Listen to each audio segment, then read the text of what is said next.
Hello there. Hello there, audience. I see that the name speaks for itself. It's truly speakeasy, I would say, on this stage. And I kind of like the atmosphere where you have like a couple of people in the audience because then I truly can kind of, relate to at least I can see all of you. I like each and every single faces that are here. So I truly appreciate that. But let's talk about some other topics. Joe, we have Mikus here today, right?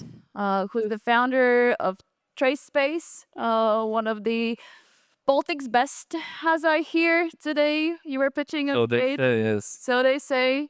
Maybe And- after the speech they won't say so. No. I'm sure you did great, and obviously we're on this stage and doing a speakeasy, so there's a reason for that. So I hear you're a man of many traits, Mikus. Not only you're a startup founder, but also I hear that two of your favorite things. So one is physics, right? Sure. Physics is something that you're like deeply passionate about, like since the very early days, and you can talk about it like for like hours. Yes. So maybe it's not a good topic for. And maybe not a good topic for this. But I can, yes. But then another like fun fact about Mikus is that he is quite into some mysterious games, and one of them being tarot cards. Oh, yes. Actually, that is a good yes. So, tarot cards. We actually figured out what should we do about our fundraise through tarot cards. Yeah, Actually that's drew how I them- hear, and I was like, I should probably like take tarot with me for this conversation. So this is like legit card. The full deck then. This is a full deck, yes. So, and I'd like to honestly, because the concept is so real here, and we want to really like connect and hear what Mikus has to say.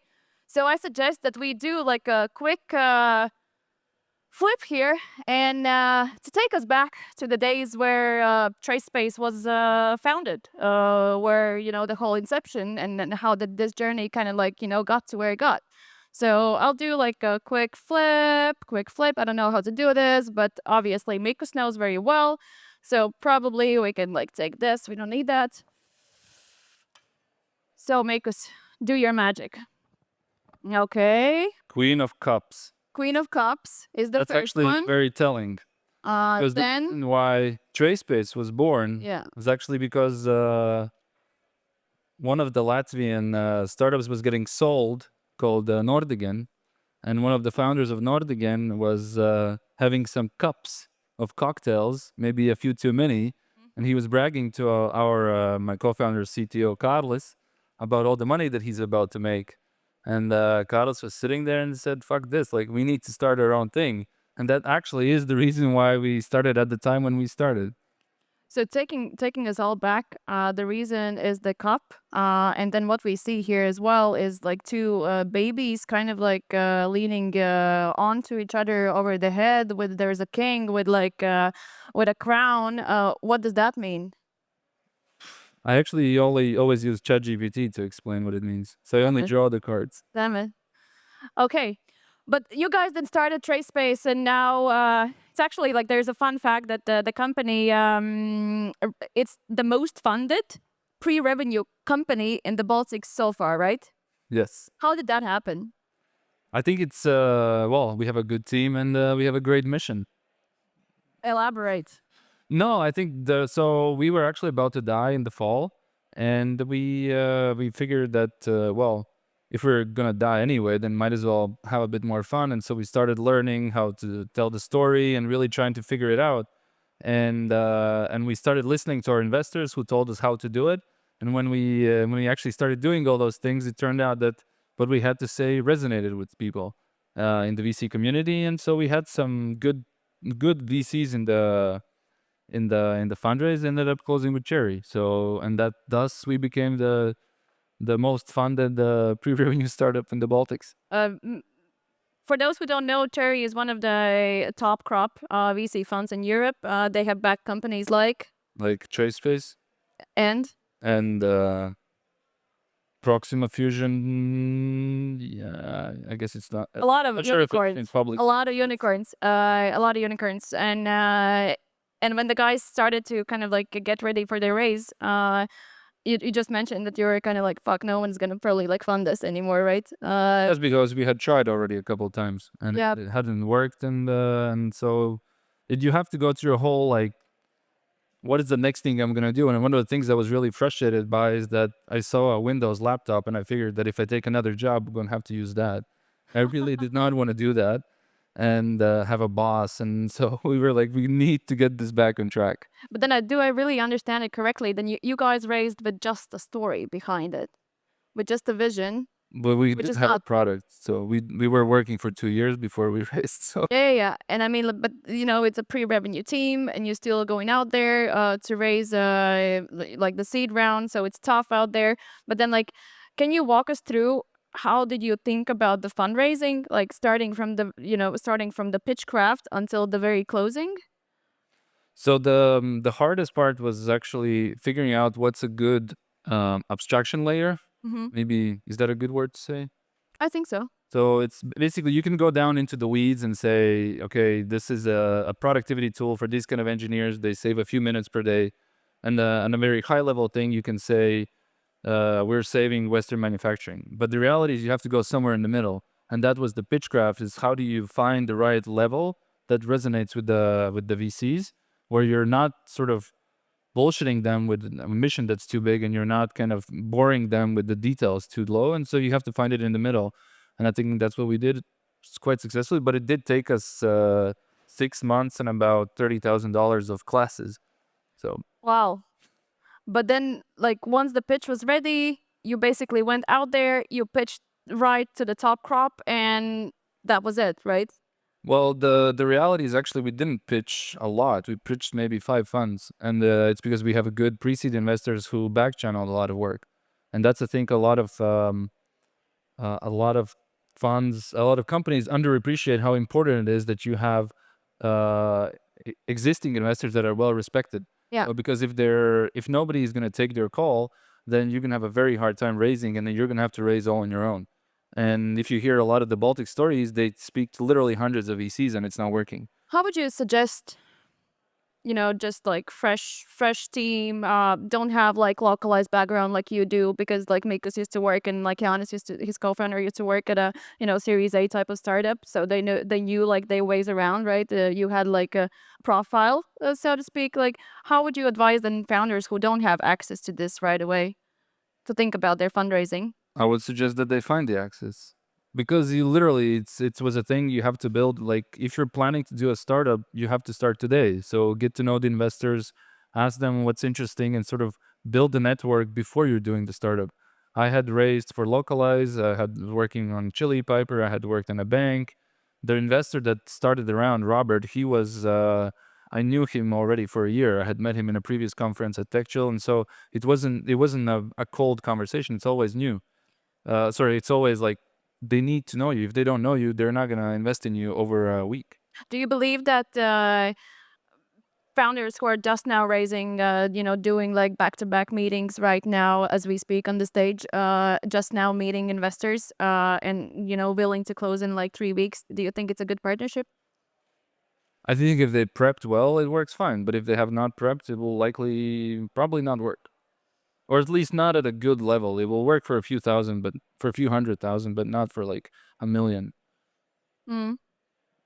And then I know you guys try to pull this off, but and Outlast, but it's yeah, we did. Let's see how successful we are with that strategy. A lot to still kind of comprehend, right? All right, so fast forward, the Trace.Space has raised now 4 million, ready to deploy actively. How are you looking at, the hiring plans in the nearest future? How you are kind of looking at, maintaining the culture itself? Are you gonna like, spray, pray we're spray what? I mean the towards people, growth? How are you? so we are about gonna spend more on deploying capital? people. There is a bit of a culture thing that we have to fix because we were kind of it takes a while to build it, and we did take 2 years to build what we're doing, and it kind of, if there's no good target, it's very hard to get people energized. And so that's kind of what we're facing now, is that, some people are really working hard and some people are not. And so that's where we'll have to change a bit the culture around. And that's something that, for example, we talked to other founders that is quite helpful. And you say, how do you do that? And actually the answer was stupidly simple. They just said, well, you just do it. You just tell them this is not acceptable anymore. And if they leave, they leave. So So what you're saying now is that you need to like kind of like re-engineer your team at the moment to kind of re-energize, maybe not. calibrate it a bit Yes. towards like Calibrate with a the heavy next hand. steps. Yeah. And from the kind of implementation level, how do you see that happening, and not to kind of like destroy the internal culture that has been now built in Trace.Space? It's fine to destroy the culture a bit. You have to do it from time to time. It's not a big deal. Like at all? So you're just gonna like No, it's rewrite. painful because you spend time hiring and training these people, but then sometimes you have to just take a heavy decision and sort of say, if this doesn't align with you anymore, then it's probably not going to work. Mm. But you hope that they do step What up. about founders? Do you need to Founders. rewrite and re-engineer and recalibrate also the founder mindset towards that? You do. Actually, yeah, I think the founder relationship is one that is very important, but also very not fragile, but it's heavy, because you're going through something that you've never done before, and you don't know how people will react, and some people react in different ways.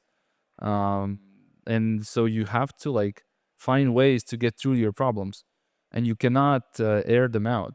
And I think it's fair to say everybody has problems, but if you start making the whole thing about the problems that you have amongst founders, then it's not going to work.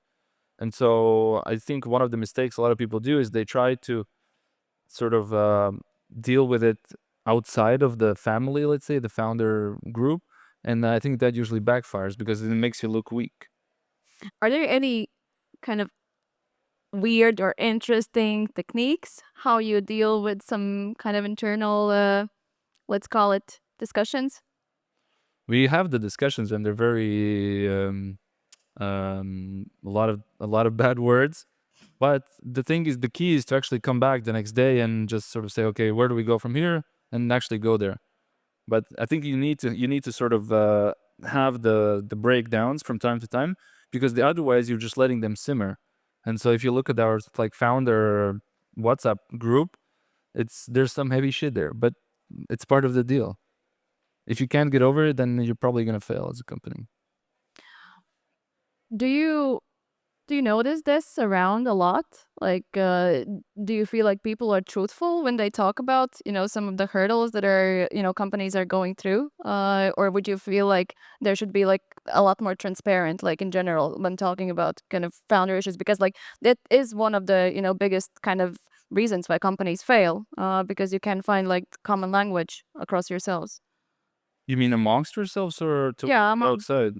I mean, like, do you feel like there's enough transparency within the market when talking about, how to like overcome these hurdles? Actually, I mean, probably not. If you look at like most of the programs here in TechChill and other conferences, it's always about achievements. But it's very rarely that you talk about the problems and how to overcome them. And so then funds do these like founder retreats where you talk about it, and that's where you actually see this contrast where everybody's talking about how hard they're working, how much they're achieving, but then on over dinner and over beers, everybody's talking about how much how they're using Whoop to like control their drinking, and how much they're trying to sleep better, and how they're like lifting weights just to stay sane. And so there's a lot in the shadows that people don't talk about. So can you name like what's one thing that has been pivotal in terms of, where Trace.Space is today, or where you as a team are today, and you feel like good about it? Like, has there been something that has kind of like brought you together, like after falling apart for a bit? And it's fine if I think I think the real answer is you don't want it to end, because it's an opportunity to realize your ambition. And you can like you get the money, you get outside capital, and people are literally saying, "Here's money, do your thing, we trust you." And it goes back to the Windows laptop thing. He's like, if you sort of make the fight too big, the company's going to fall apart, and then you have to find something else. And maybe the other thing is better, but then you have to give up the company. And you don't. In my case, we didn't want to do that. So as much as we're fighting, we were like, at the end of the day, we still want to do this. There's a reason why we're here, and because we want to keep going. And so there isn't like a very pivotal thing because it's actually happened a few times, but there's a bigger thing to be done. What motivates you? Realizing the ambition, maybe as dumb as it sounds, it's the fact that literally, like, I could be doing a lot of other jobs, but all the other jobs are worse. Yeah, but this also sucks a bit, no? It sucks, but it's a different kind of like you don't have to deal with other people's bullshit. Like the other people have to deal with your bullshit because you're the founder now. Yeah. All right, so let's see. Too raw. No. I think it makes sense. So let's see what the future maybe then holds for Trace.Space. Yep. Sure. Should we do like the ChatGPT version? Or Well, it's the Marija version. Okay. Wow. I think this is good. Is it? It's I think it's in the middle.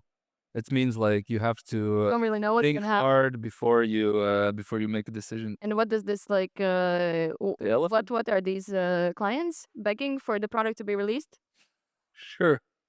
I don't. I think so. No. Yes. These look like And they're bald. definitely like engineer with Rivian and Lucid with bold, right? With no hair. Basically your ICP. Sure. Yes. That's exactly what it is. Okay, so looks like Trace.Space is doing great in future from the client perspective, and then about the team, who is the devil himself? The devil himself, guys. How would you like translate this? Hmm. Actually, it's a tough one. I know. The devil is I actually don't remember what it is. I think it was something like it's always the tarot always turns it into a positive thing. Yeah. It's like, oh, if I think it's like transformation or something. So you have to transform and What are these chains around those naked ladies? What would that mean? models and bottles. Okay. Okay, this is interesting. The devil himself with like naked ladies, chained naked ladies. Whatever that is, it kind of sounds. Mikus Krams would like it, probably. All right, guys. I think that's also our time. If you feel like doing a tarot session with us, we are open after 5:30. We don't have any meetings. The tarot card is going to be with me. Mikus has his own, apparently, also with I him. do actually. And we may be at your service. Thank you. Thank you for listening.